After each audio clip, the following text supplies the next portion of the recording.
Association, il est un habitué des situations de crise. L'Isérois John Dixa et SOS Attitude se déploient en ce moment depuis le week-end dernier à Beyrouth, une semaine après les deux explosions qui ont ravagé le port libanais et causé la mort d'au moins 158 personnes et blessé 4000 autres.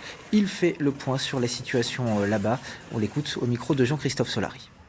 Le constat, c'est que, il y a effectivement des gros travaux de déblaiement sur les routes et de protection de toutes les ouvertures sur les maisons et sur les immeubles qui ont été éclatés par l'explosion. Et ça, il s'agit de centaines de milliers d'ouvertures. Notre but premier, c'est de mettre à l'abri des familles sans abri.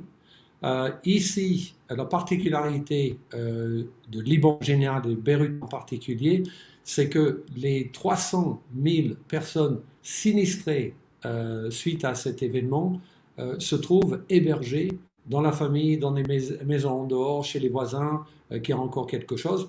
Et donc notre action, ce n'est plus de mettre à l'abri des familles sans abri, mais de mettre en place des solutions d'accueil pour des partenaires œuvrant sur place. À titre d'exemple, quelques-unes de nos tentes actuellement servent de consultation médicale.